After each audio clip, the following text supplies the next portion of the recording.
하나님 말씀은 에베소서 4장 24절 말씀 우리 한 절만 우리 함께 보도록 하겠습니다.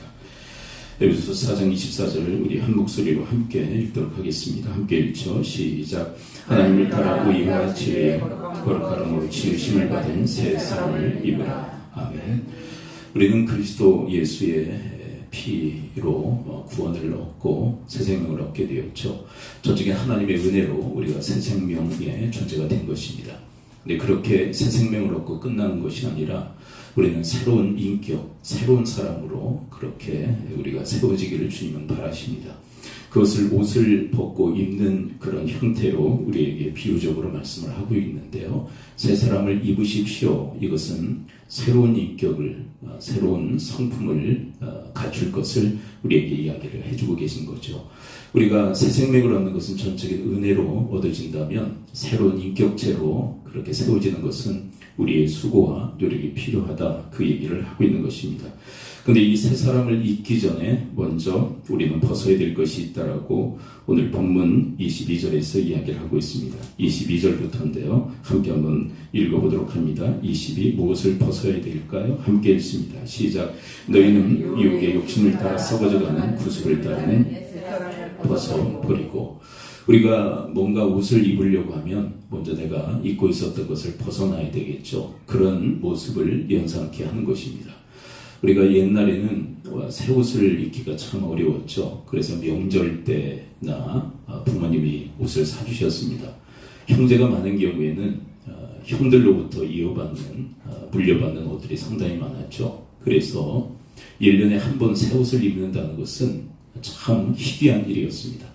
그때는 뭐 때때옷 이렇게 해서 새 옷을 입게 되었는데, 근데 새 옷을 입을 때 먼저 해야 할 것은 헌 옷을 벗어놓고 새 옷을 입는 것이죠. 그런 것처럼 우리가 새로운 인격체가 되기 위해서는 옛 인격체, 옛 사람을 벗어버려야 될 것을 이야기를 하고 있는 것이죠.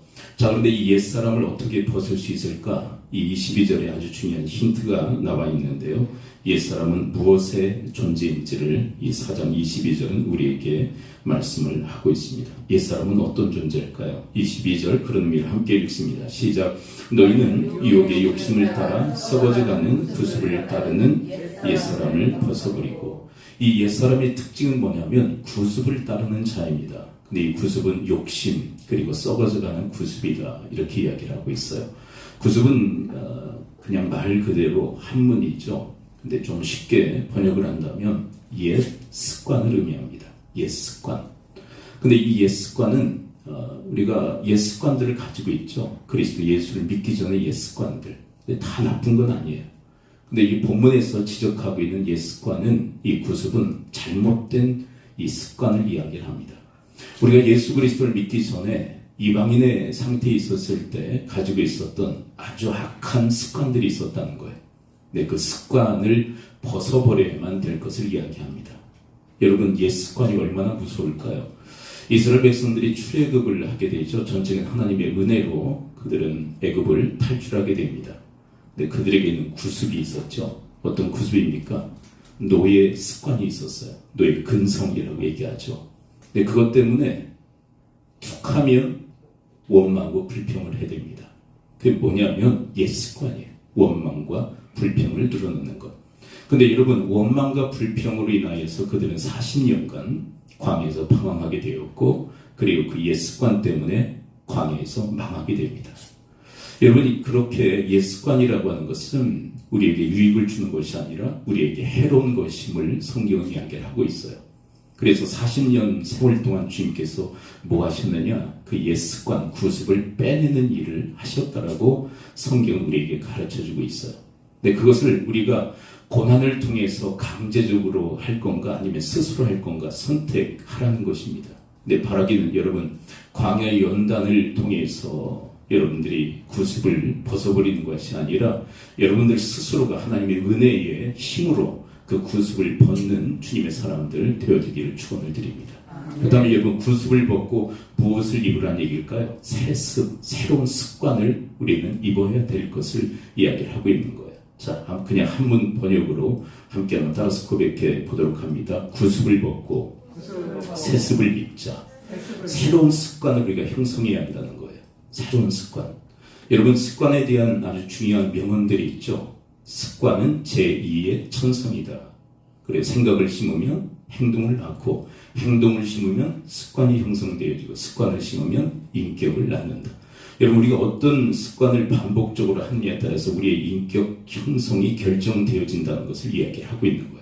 근데 예전과 같은 그 구습을 계속 반복하면 그 옛사람이 계속 고착화되어질 수밖에 없다는 거예요. 근데 그러면 여러분, 그 구습은 우리에게 뭘 가져다 줍니까? 이스라엘 백성들처럼 화와 재앙을 가져다 줄 뿐이에요. 구습이라는 것은 무서운 것입니다. 그래서 새로운 습관, 세습을 우리가 익히기를 원하시는데, 여러분, 세습은 우리에게 그리스도의 형상을 가져다 주시는 줄을 믿습니다. 그래서 인격적으로 좋은 나무가 되어 좋은 열매를 맺도록 만드는 거죠. 그래서 우리가 그리스도 예수 안에서 구원받은 다음에 우리가 힘써야 될 것은 새로운 습관을 형성하는 거예요.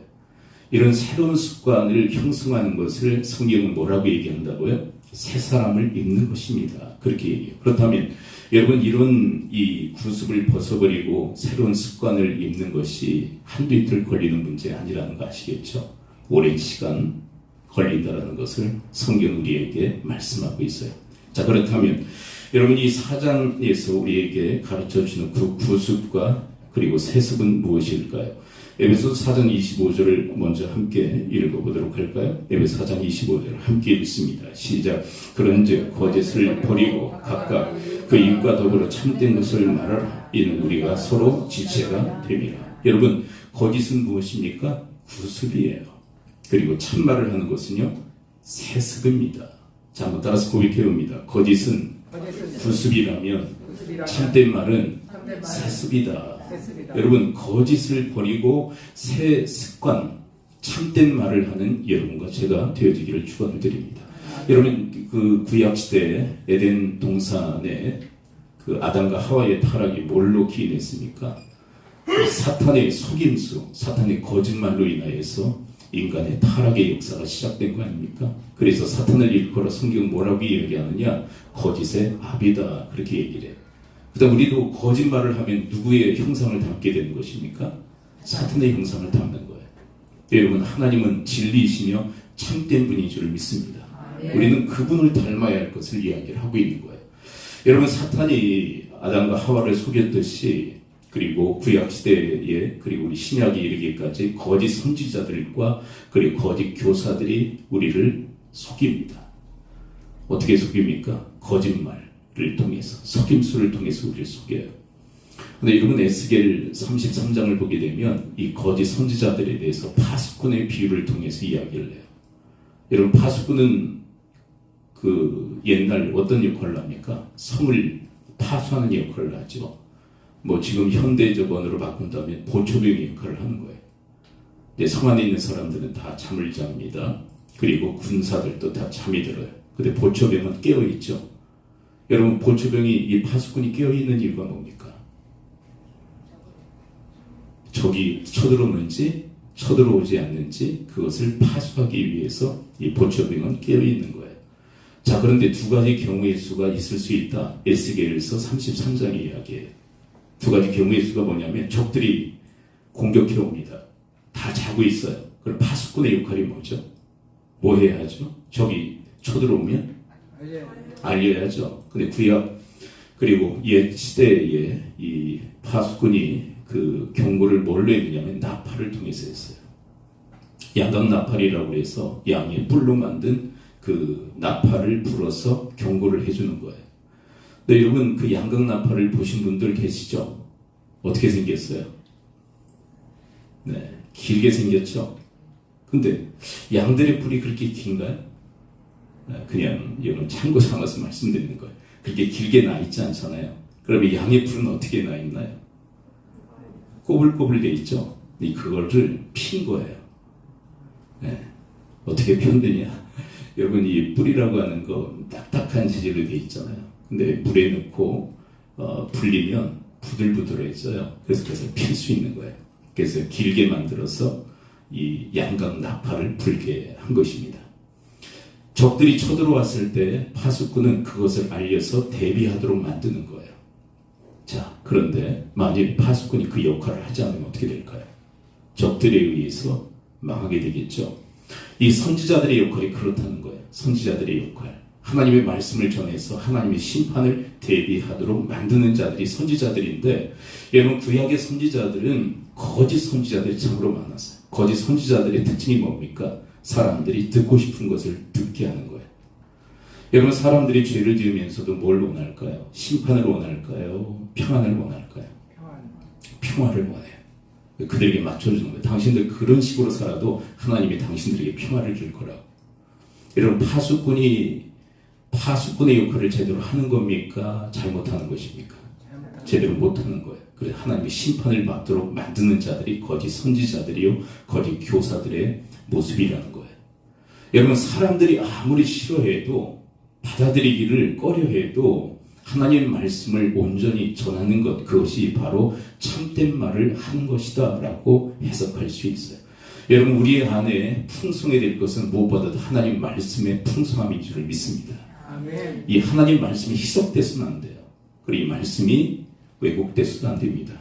오직 구원 예수 그리스도로 말미암다는 것이 복음적으로 온전히 선포되어져야 되고요, 진리의 말씀이 온전히 선언되어져야 돼요.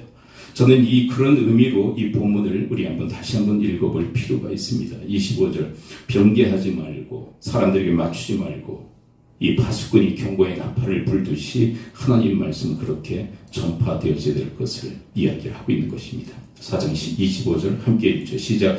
그런즉 거짓을 버리고 각각 그 이웃과 더불어 참된 말을 하라. 이는 우리가 서로 지체가 됨이라. 여러분 우리 그냥 인간관계 속에서 거짓말하지 말고 참된 말을 합시다, 이런 의미로 이 본문을 해석할 수도 있어요. 맞아요. 그렇게 해야 됩니다. 근데 여러분 무엇보다도 우리 안에 풍성해야 될 것은 주님의 진리의 말씀이 풍성해야 할 줄 믿습니다. 서로가 서로에게 진리의 말씀, 이 참된 말씀을 전하고 받아야 할 줄 믿습니다. 서로의 비율을 맞추기 위해서 조작된 그런 말들을 서슴없이 내어놓아서는 안 된다는 거예요. 여러분 여러분들의 느낌이나 여러분들의 생각이 정확합니까? 그것은 왜곡될 수도 있고요, 사람을 속일 수도 있어요. 하나님 말씀에서 이탈했다면 그것은 속임수예요. 근데 우리는 그런 속임수를 남발하는 경우들이 너무나 많아요. 여러분 민수기 13장과 14장에 정탐꾼 10명은요 자신들의 솔직한 고백을 했습니다. 느낌을, 자신들의 생각을 솔직하게 고백을 해서. 근데 그게 참된 말입니까? 그게 진리입니까? 아니잖아요. 하나님의 말씀, 이 참된 하나님의 말씀과는 너무나도 거리가 먼 왜곡된 그들의 말 아니었어요? 오늘 말씀처럼 그들의 말은 거짓이었어요. 속임수였어요. 그래서 결국은 이스라엘 백성들을 망하는 길로 리드했던 인물들이 바로 그 10사람의 모습이었어요. 여러분, 여러분들의 입술을 통해서 가장 귀하게 선언되어지고 전달되어져야 될 참된 말은 하나님의 말씀인 줄 믿습니다. 하나님 말씀을 전해야 돼요. 그 다음에 두 번째로 우리가 버리고 또 입어야 될 새 옷은 무엇일까요? 에베소서 4장 26절 함께 읽어볼까요? 구습과 세습에 대한 이야기를 계속 우리에게 들려주고 있습니다. 에베소서 4장 26절 함께 읽죠. 시작. 분을 내어도 죄를 짓지 말며 해가 지도록 분을 품지 말고. 여러분 구습은 뭐죠? 구습, 이 말씀을 통한 구습이 뭐죠? 분을 내어 죄를 짓는 것. 여러분 분내는 것을 죄라고 정죄하고 있는 건가요? 분을 내는 것에 대해서 정죄하고 있나요? 잘 보셔야 돼요. 분을 내어도 죄를 짓지 말며. 그러니까 분이 있을 수 있다는 거예요. 우리는 희노애락을 느끼잖아요. 분노도 느껴요. 근데 분노를 가졌다고 그게 죄다 이렇게 정죄하고 있진 않아요. 그렇죠? 우리는 분노를 가질 수 있잖아요. 우리 사회를 분노의 사회라고 이야기합니다. 분노의 사회. 사람들이 다 화를 가지고 살아요. 조금만 스쳐도 막 그 분노를 터뜨리고. 근데 그렇게 함부로 분노를 터뜨리는 것에 대해서 뭐라고 얘기하고 있는 거예요? 분노는 가질 수 있으나 근데 사람들에게 함부로 그 분노를 터뜨리는 것에 대해서 뭐라고 얘기하고 있는 거예요? 죄를 짓는 것이다. 그렇게 얘기를 합니다. 이 구습에 우리는 분노를 너무나도 잘 터뜨리면서 인생을 살아요. 네. 저도 가끔 분노가 터질 때가 있어요. 1년에 한 번? 한두 번? 네, 집사람이 웃고 있습니다. 저를 너무나 잘 알기 때문에 저는 한두 번 터지는 것 같아요. 죄를 짓는 거예요. 그 경우는 분노가 일어나지만 그 분노를 터뜨려서 사람들을 고통스럽게 하는 것은 죄다, 그렇게 얘기해요. 그러면 여러분, 이 분노가 일어날 때 어떻게 됩니까? 유분무원이시죠. 어떻게 될지 잘 모르기 때문에 두 가지 경우가 있을 수 있죠. 아까 얘기한 것처럼 터뜨리는 경우. 근데 여러분, 이 분노는 자꾸 터뜨리면 자꾸 습관이 돼요. 그것도. 그래서 구습이라고 얘기합니다. 여러분, 분노를 터뜨리면 해소는 돼요. 근데 그로 인하여서 많은 사람들이 상처를 받죠. 그건 죄다라고 얘기해요. 너의 분노를 통해서 사람들이 상처받는 것은 죄다. 근데 그 사람의 분노는 어느 정도 해소는 돼요. 그런 식으로 해소할 수는 있지만 사람들에게 죄를 짓는 결과를 초래하기 때문에 그것도 성경은 찬성하고 있지 않아요. 근데 또 한 경우는 뭐냐면 그냥 참는 거예요. 근데 그런 경우는 어떤 결과가 파생될까요? 이제 자기가 죽어나는 거죠. 그래서 옛날에 우리 조상들은 뭐가 많았습니까? 그 분노를 참다 화병이 많이 있었죠. 의학적으로 가서 진단을 해도 나오질 않는 거예요. 화병이. 너무 참다 보니까 화병이 생기는 거예요. 그러니까 터뜨리는 것도 찬성하지 않고 무조건 참는 것도 찬성하지 않으시 하나님께서. 여러분, 우리 그 사회에 많은 사람들이 분노 조절 장애가 있다 이렇게 얘기를 하잖아요. 분노 조절 장애. 근데 그것도 보면은 정말 장애를 가져서 장애일까? 선택적 장애가 너무나도 많아요. 선택적 장애. 그게 뭐냐면 나보다 강한 사람한테는 절대 분노를 내지 않습니다. 자기에게 불이익을 가져다 줄 것을 알기 때문에. 그 사람은요, 분노 조절 장애가 아니에요. 사실은 조절을 하고 있거든요. 강한 사람 앞에서는 조절하고 있다면 조절 장애는 아니잖아요. 그럼 누구한테 분노를 터뜨릴까요? 이 사람은 강한 자에게는 조절한다면 누구에게는 터뜨릴까요? 약한 사람. 그래서 이 사람은 분노 조절 장애가 아니라 비겁한 사람이에요. 뭐라고요?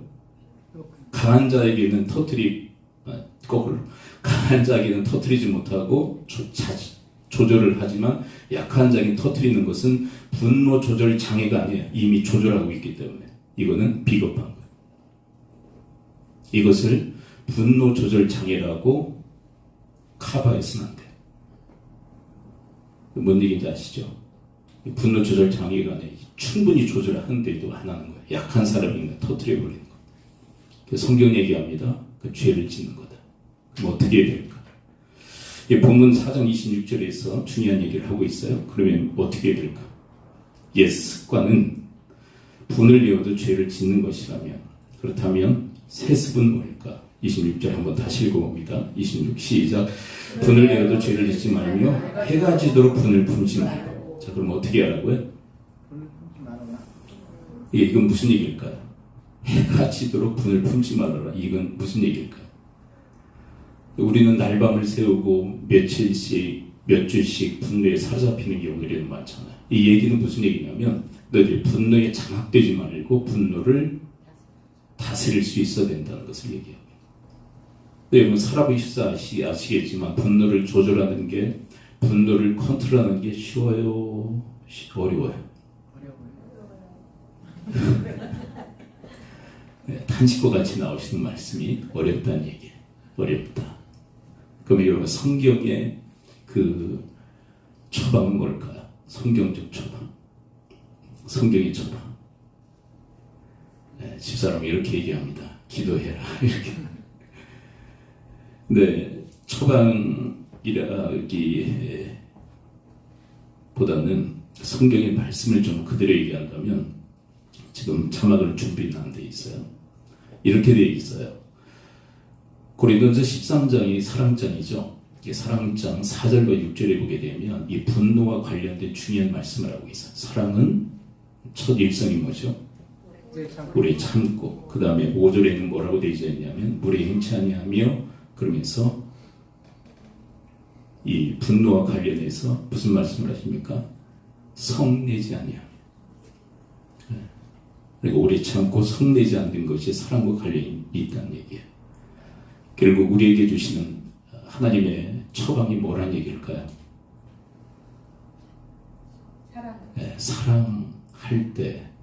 사랑할 때 분노는 조절될 수 있다는 이야기예요. 사실 우리가 분노를 그냥 마음껏 터뜨리는 대상은요, 사실 내가 사랑하지 않기 때문에 함부로 그 사람을 향해서 내 분노의 화살을 쏘아대는 것이죠. 그래서 우리에게 중요한 하나님의 그 처방이 뭐냐면, 사랑할 때 우리는 이 분노마저도 조절이 가능합니다. 그 얘기를 하고 있는 거예요. 사랑할 때. 여러분, 이 측면에서 우리 하나님은 모델이 되어주시죠. 모델. 여러분, 우리는 분노 유발자들 아닙니까? 분노 유발자들. 하나님을 향해서 하나님의 진노를 유발하는 존재들이에요. 분노를 유발하는. 그럼에도 불구하고 주님은 오래 참으시죠. 그리고 그 진노를 우리에게 쏟아붓지 않으시죠. 왜 그럴까요? 우리를 사랑하시기 때문에. 사랑하시기 때문에. 왜 이렇게 더딜 정도로 종말이 왜 오지 않는 것일까요? 복음 그 초기 거의 2000년 전 그 초대교회 당시에는 마라나타 신앙이 강했거든요. 엄청난 핍박 가운데서, 박해 가운데서 주님 언제 오시려나, 그러면서 천둥이 쳐도 밖을 내다보고 주님 오시지 않나. 그런데도 2000년 지났는데도 아직 오시지 않았어요. 이것에 대해서 사람들은 많은 의문들을 갖는다는 거죠. 왜 이렇게 더디신가? 오신다는 예수님은 언제 오실까? 내 성경의 대답은 뭐죠? 한 사람이라도 더 구원받기를 주님은 원하시기에, 심판받지 않기를 원하시기에 주님은 오래 참으십니다. 근데 왜 그토록 주님은 한 사람이라도 구원받기를 원하시고 심판의 대상 되지 않기를 왜 원하실까요? 그래서 왜 진노를 자꾸 왜 미루시는 걸까요? 주님께서 우리를 사랑하시기 때문에. 중요한 척도는 뭐냐면, 내가 내 안에 일어난 이 분노를 가지고 그냥 터뜨려버릴 때 우리 안에 실상은 뭐가 없느냐면, 사랑이라는 강력한 힘이 없다는 것을 스스로 진단할 필요가 있다는 거예요. 여러분, 이 사랑의 원천은 하나님이십니다. 여러분, 그분을 기억할 수 있게 되기를 축원을 드립니다. 여러분, 나라는 존재를 너무 잘 알잖아요. 여러분, 우리라고 있지만 내가 얼마나 하나님의 분노와 진노를 유발합니까? 얼마나 못돼 먹었어요. 인정하십니까? 근사하십니까, 여러분? 근사한 게 뭐가 있어요? 형편없어요. 근데 그럼에도 불구하고 주님은 나를 향해서 오래 참아주시고, 나를 향한 그 진노의 잔을 쏟지 않으시는 이유, 나를 사랑하시기 때문에. 성경은 이 에베소서는 계속 그 얘기를 하고 있는 거예요. 그 하나님의 사랑과 그리스도의 사랑을 기억할 수 있겠는가. 네, 그것이 우리의 삶의 원천이 되기 때문에. 원천이 되기 때문에. 근데 왜 이렇게 분노에 대해서 조절하고 통제하고 관리할 것을 얘기할까요? 27절에서 중요한 이야기를 우리에게 들려주십니다. 분노를 다스리지 못할 때 어떤 결과가 있을까? 에베소 4장 27절 함께 읽어봅니다. 시작. 마귀에게 틈을 주지 말라. 자, 이 분노와 무엇이 관련이 있는 거예요? 마귀가 틈탈 수 있다는 거예요. 분노에, 우리의 마음에 마귀가 틈탈 수 있다. 그래서 여러분, 모세 같은 경우는 지상에서 온유가 아주 지극한 자라는 칭송을 받았지만, 그는 분노를 제대로 다스리지 못함으로 가나안 땅에 들어가지 못하는 비운을 겪게 됩니다. 외부적 어떤 현상으로 그렇게 표현해도 좀 무방하다고 생각해요. 어떤 일이 있었느냐면, 이스라엘 백성이 광야길을 계속 걷잖아요. 근데 물이 없으므로 백성들이 어떤 그 습성이 나와요? 노예 근성이 나와서 원망, 불평해요. 모세가 너무 화가 났어요. 근데 하나님의 말씀이 뭐냐면, 반석을 명하여 물을 내게 하라. 자, 뭐라고요? 반석을 명하여 물을 내게 하라. 이게 뭐라는 거예요? 말하라는 거잖아요. 물을 내게 하라. 말로. 근데 모세는 어떻게 하냐면, 너무 화가 난 나머지 들고 있던 지팡이로 쳐버립니다. 그리고 내가 너희들을 향해서 물을 내랴 그러면서 하나님께서 명령하신 그 명령과는 다른 차원의 행동을 해야. 왜 그럴까? 왜 이렇게 이성을 잃은 듯한 이 행동을 하는 것일까요? 무엇에 사로잡혔기에? 분노에 사로잡혔기 때문에. 근데 사실 반석을 치고 싶은 걸까요? 누구를 내려치고 싶은 걸까요? 백성입니다. 원망과 불평하는 저 인간들을 내려치고 싶은 게 아니었을까요? 백성들은 분노 유발자들이었습니다. 자, 그럼에도 불구하고 주님께서는 분노의 그 다스림 가운데 분노에 압도된 삶을 주님께서는 원하지 않으셨던 거예요. 그렇게 지배를 받는 이 모세에게 오늘 말씀처럼 마귀가 틈을 타는 그런 결과의 모습들을 이야기를 하고 있어요. 그래서 우리가 분노를 제대로 다스리지 못하면 마귀가 틈을 탈 수 있다. 나로 하여금 잘못된 오판을 하게 만들어요. 이 분노에 휩싸였을 때. 그렇죠. 어떤 사건들이 일어나는데 대부분 이 분노를 제대로 컨트롤하지 못해서 크고 작은 사건들이 일어나요. 가정사도 마찬가지 아닙니까? 이 분노에 사로잡혀 우리는 뭔가를 결정함으로 큰 오판을 그렇게 행하는 경우들이 많아요. 왜 그러냐면 마귀가 틈을 타기 때문에 그래요. 그러므로 사랑하는 성도 여러분, 구습은 뭡니까? 분노에 사로잡혀 그것을 가지고 죄를 짓는 게, 그래서 사탄으로 하여금 틈을 타게 하는 게 구습이에요. 네, 여러분 그리스도 예수 안에서 여러분 진정 우리를 사랑하셔서 우리를 오래 참아주시고 성내지 아니하시고 또 기다려주시는 주님을 기억하심으로 사랑으로 여러분들의 분노를 다스릴 수 있는 하나님의 그 은혜가 임하시기를 축원을 드립니다. 아멘. 여러 가지 사회에서는 처방들이 있죠. 마인드 컨트롤 하라 여러 가지 얘기하지만 해봐도 한계가 있다는 건 너무 잘 알고 있어요. 어느 정도 한계가 있어요. 자, 시간이 많이 지나고 있습니다. 한 가지만 더 보도록 하죠. 에베소 4장 28절을 함께 읽어봅니다. 에베소 4장 28절.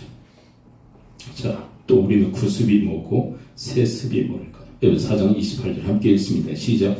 도둑질하는 자는 다시 도둑질하지 말고 돌이켜 가난한 자에게 구제할 수 있도록 자기 손으로 수고하여 선한 일을 하라. 구습은 뭐죠? 도둑질, 남의 것을 훔치는 것, 탐내는 것, 이 모든 것이 다 도둑질이에요. 탐내는 마음까지도 성경은 도둑질이다. 이건 구습입니다. 그러면 세습은 뭘까요? 목적 자체가 다르죠. 목적이 뭘 위해서? 가난한 자를 구제할 수 있는 그런 상태까지 이르도록 너희들이 선한 일을 해라. 선한 일을 해라.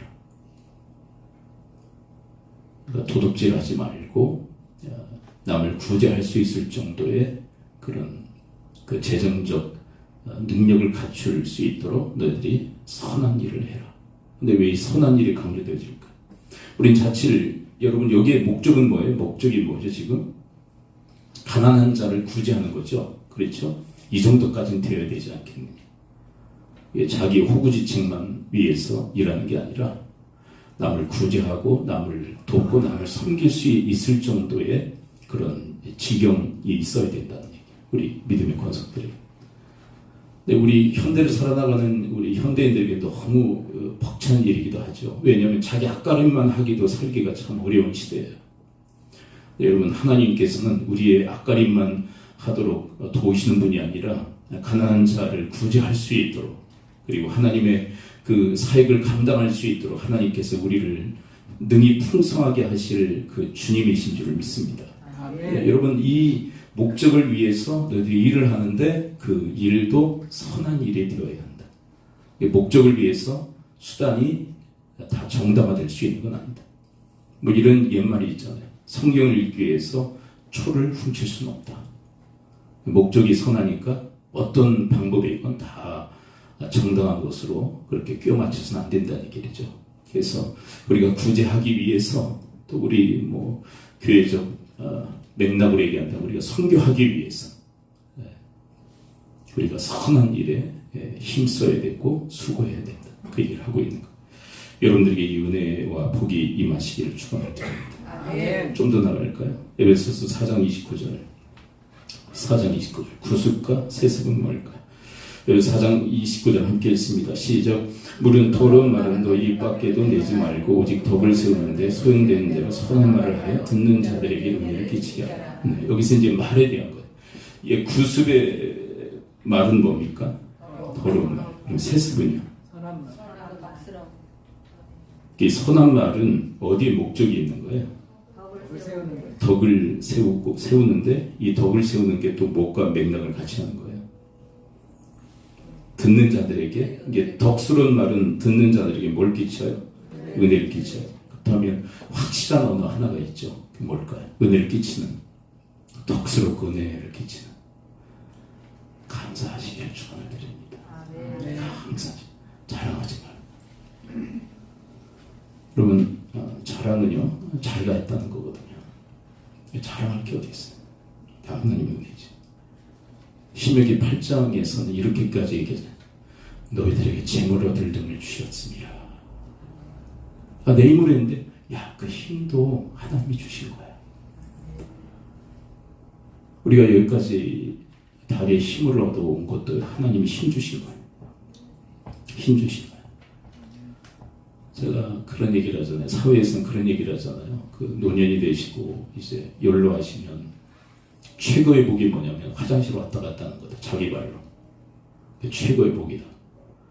근데 그건 이제 세상적 관점이고, 여러분 하나님이 부르시는 날까지 예배당 왔다 갔다 하시는 복 받을 수 있게 되길 축원을 드립니다. 아멘. 우리 크리스찬들의 복이잖아요. 여러분 화장실 왔다 갔다 하는 건 큰 복이에요. 그게 뭐 복이 아니다는 얘기가 아니에요. 자기의 발로 화장실을 왔다 갔다 하는 거는 엄청난 복이에요. 우리 시대에. 아멘. 아멘. 근데 그 복과는 비교도 할 수 없는 신령한 복이 뭐냐면, 내가 하나님 부르시는 그날까지 예배당을 예배하기 위해서 왔다 갔다 할 수 있는 힘을 하나님께 공급받는 일이야말로 가장 큰 복인 줄 믿습니다. 아멘. 그 복 받을 수 있게 되기를 축원드립니다. 아멘. 저희 어머니도 한 2, 3년 요양원에 계셨는데 거동을 못 하시니까.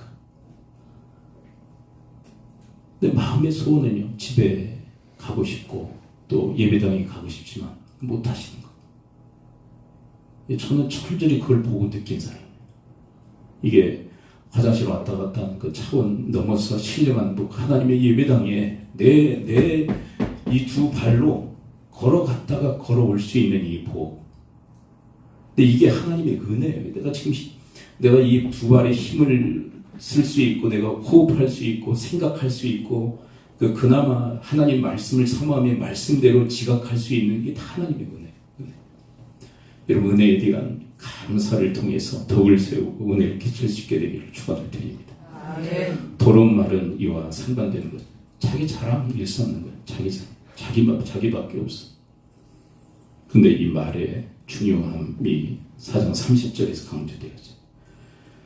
4장 30절. 왜 말을 덕스럽게 하고 은혜를 끼쳐야 될까요?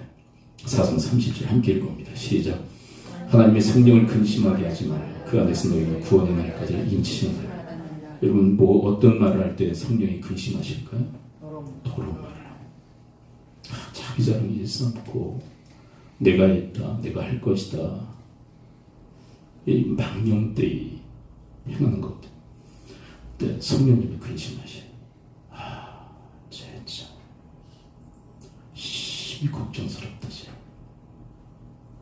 여기서 또 뭐 주면 또 지자랑할 텐데, 하나님이 머뭇거리시고 올 수도 가시고 딜레이 시키고 그러시고, 안 돼.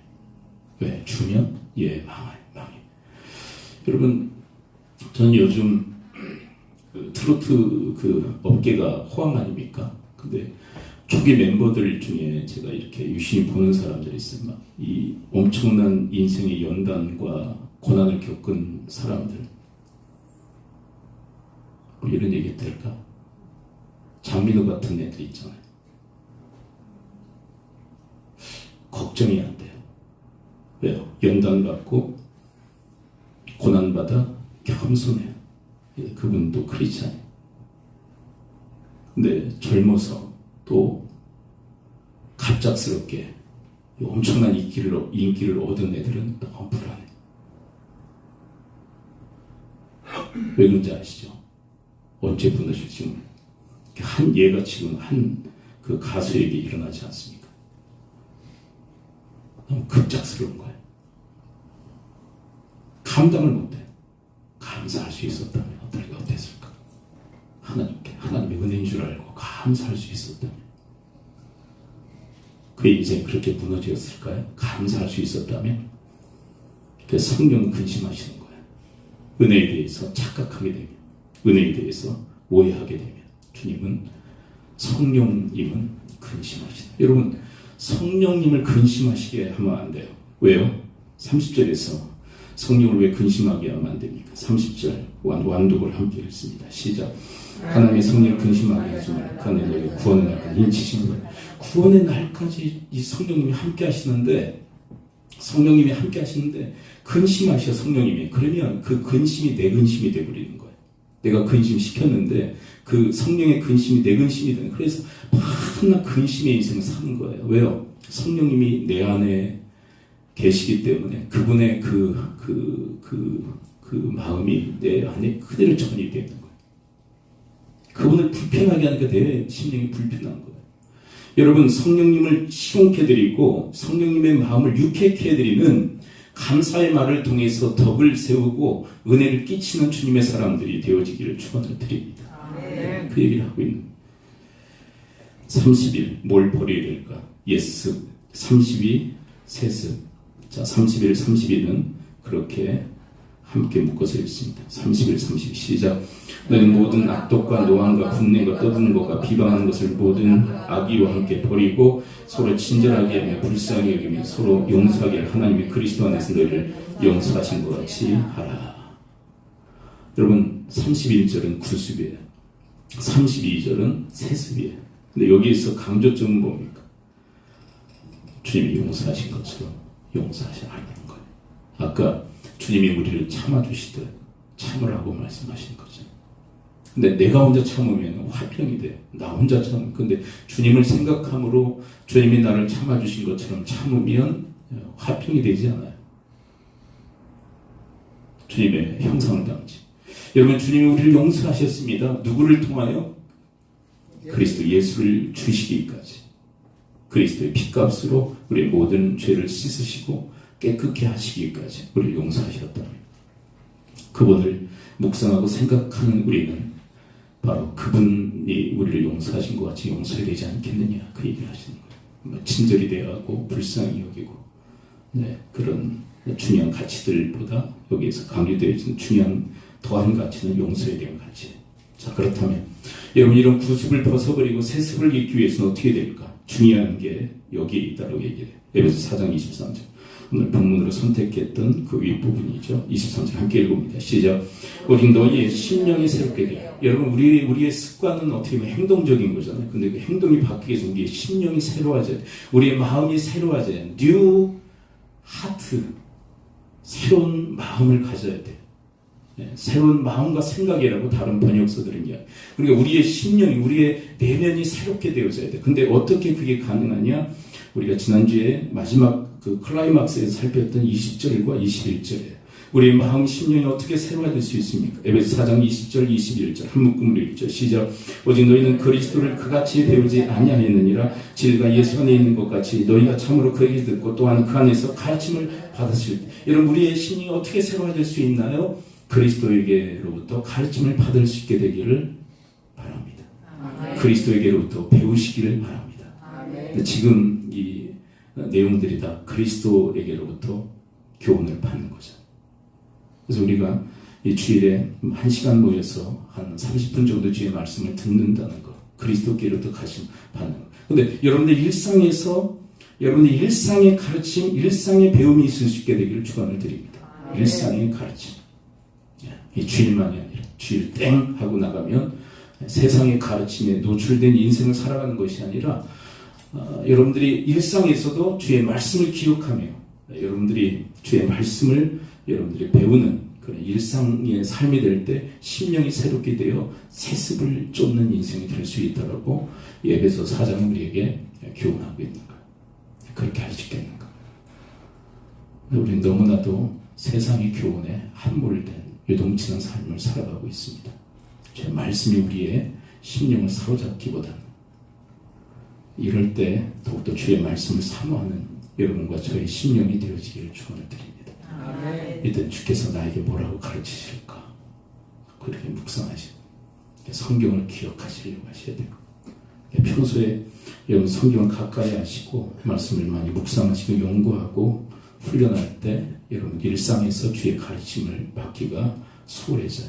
근데 말씀에 이 탱크가 비어 있으면요 공급받으려고 그러면 공급이 어려워요. 이 말씀이 내 안에 가득 차 있어야 되는데 이때는 주님 뭐로 나시지? 아무것도 튀어올라오지 않잖아요. 왜? 빈 통이니까. 그래서 여러분 말씀의 공간에 하나님의 말씀을 가득 채우는 이런 거나 마찬가지예요. 여러분들 은행 잔고가 많아질 수 있게 되기를 축복합니다. 아멘. 아멘 하신 분들에게 더 큰 은혜가 임하시기를 축원합니다. 아멘. 은행 잔고에 많은 잔액이 있을 수 있게 되기를 축원합니다. 아멘. 여러분들의 심령 창고에 말씀이 가득할 수 있게 되기를 축원합니다. 아멘. 뭐가 더 중요할까? 저는 물질적 차원에서 은행에 잔고가 많은 건 너무나도 소중한 일이라고 생각해요. 근데 그것만 있으면 인생이 망해요. 그것 때문에 어떻게 해야 될지 모르는 거 컨트롤해야 돼. 근데 그렇게 그보다 더 여러분들의 심령에 말씀의 그 은행에 여러분들의 말씀이 많이 채워질 수 있게 되기를, 말씀의 잔고가 클 수 있게 되기를 축원드립니다. 아멘. 여러분들이 은행에 많은 잔고가 있으면 필요할 때 꺼내 쓸 수 있잖아요. 많이 쌓아만 놓고 꺼내 쓰지 못하는 사람이야말로 어리석은 사람. 필요할 때 꺼내 써야죠. 그런 것처럼 여러분 우리의 심령에 하나님의 말씀의 잔고가 가득해서 여러분들이 필요할 때마다 꺼내 쓸 수 있게 되기를 축원을 드립니다. 아멘. 기도하죠. 이 시간 우리 함께 말씀 붙들고 기도합니다. 구습은 옛사람입니다. 세습은 새사람입니다.